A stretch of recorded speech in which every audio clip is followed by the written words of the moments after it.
Greetings, YouTube.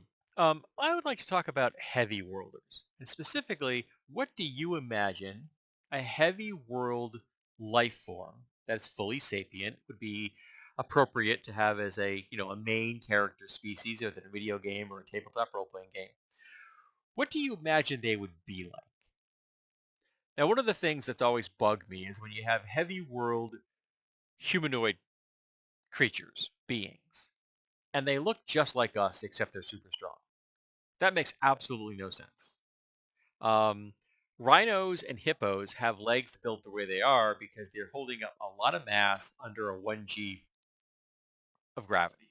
Okay, one gravity worth of force. You crank that up to 3, and everything's going to have legs like that. And in fact, they're going to have multiples of them because you're not going to be able to easily have a leg thick enough to support that bipedal thing and still be able to walk.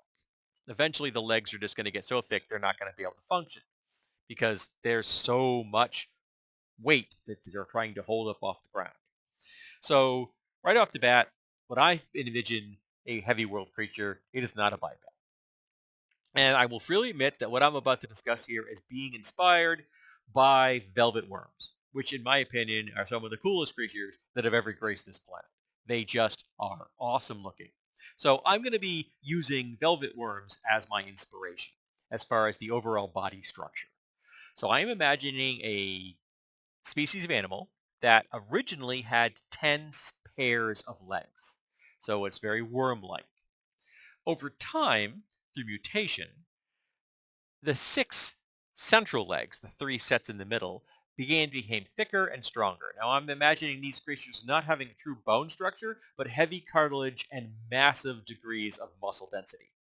So these things are holding up their systems through cartilage and through muscle. The back 2 legs eventually atrophy over time because of genetic happenstance till it becomes essentially a tail. Okay? How big the tail is would vary from species to species, and how big the tail is when this species finally gets to the level of sapience is left up to the imagination of the GM or the person who's writing the story. Now, I kind of like the idea if it's kind of flat and broad, but vestigial, kind of almost for some reason my brain kind of has a almost like a leaf shape to it. It really can't do much at all at this point except maybe slap shut and cover their genitals when necessary. Um, and the front 2 legs, this first pair, over time, they begin to kind of lift up their upper body because it leaves that front section of limbs to become manipulators. And so over time, that front section comes up further and further until it's not at a 90-degree angle, but they're like this, and the front 2 limbs have gotten thinner and longer. There's still cartilage in the main structure, but the rest of it is pure muscle. So they're very tentacle-like. Um, and at some point, they bifurcated, and then they mutated again, and they bifurcated a second time.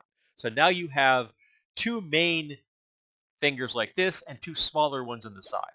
But it's all muscle under that under those under that skin. So you have essentially 2 muscular tentacle fingers and then 2 muscular, slightly thicker thumb tentacles on the ends of stalks. And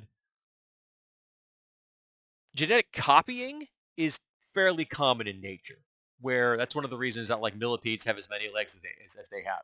The genetic mutation that just causes a bunch of stuff to double or copy a pair or a group of pairs is a fairly common mutation. It's readily it happens readily. Um, so that's what I'm kind of imagining. The tentacles were originally they had just kind of feet. Now they're kind of just stubby things, and they bifurcated. They became 2 fingers, and they bifurcated. It became 4, and they got a little more gracile, and so they became more ability to do things. And then they got to the point where now they are a fully sapient being. They have a manipulation of their environment, um, and they have a mobile enough structure beneath them with those 6 legs to keep them up in a 3G environment. I just picked 3G. We're going to go with it. And as far as sensory organs, I really hadn't played much with those. I kind of like the velvet worm concept, but we're going to do it different. That they're I'm going to do it slightly different in that they're going to have two short stalks, which have eyes on the end, and then two longer stalks at the top, which is their sense of smell. So they can move their sense of smell over all around far more accurately and more delicately than their eyes, which have some motion, but they're also, because their torso is almost all muscle with only a cartilaginous core, their torso can move around freely, and then their eyes can move slightly, and their smell can move a lot. So they have a good overall sensory perception. And because their eyes are on stalks, they can bring them together for peripheral vision, for binocular vision, and move them slightly off for more peripheral vision. So that means that they have the ability to see things probably up to about 270 degrees around their head, which is a lot, or the stumpy top of their torso. If it, because I don't imagine them having an actual head, more like just like the top of this conical body that comes off their torso, off their lower form. And I really love this design. I think this is a really cool looking design. Again, inspired by velvet worms, which I think are cool. As far as the mouth parts are concerned, I'm kind of imagining four little nubs around a mouth that has grinders. So they they grind their food.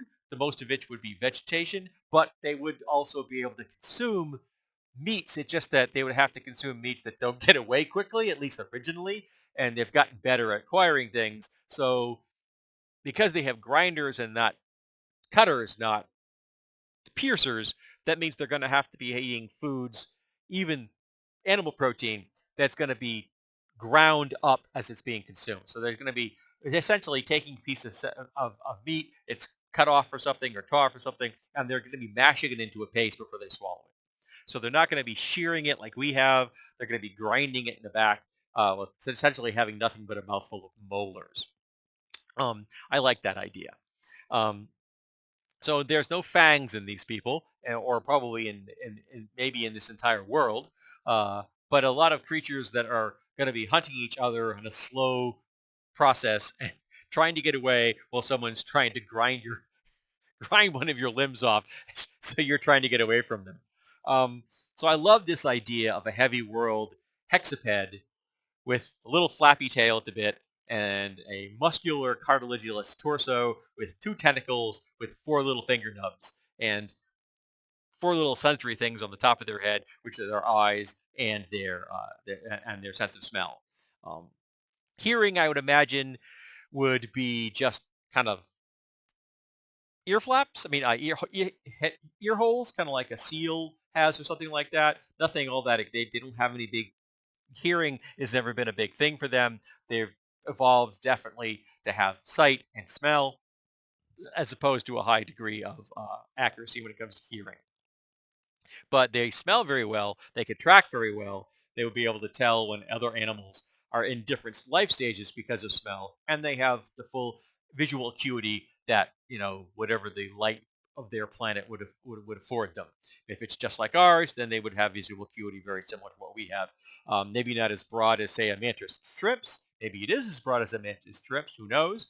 Maybe their eyes are lensed like ours. Maybe they're multifaceted like an insect. That is up to debate. I kind of thought of them as just lensed, um, and like blinky at the end of the thing. Goes, ooh, kind of like the idea of a little blinky eye and a little stubby tentacle on top of their head. Yes, inspired by Star Wars with that one. So let's talk about what we would design for heavy world sapient species.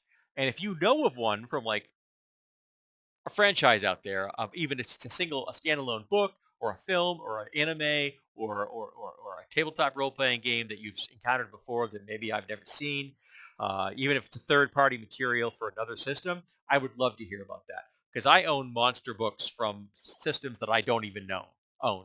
Like I own tech manuals for games that I don't even own. That's because I find textbooks, tech books, and monster books just cool. I like the inspiration. So let's talk about heavy worlders and how we design them.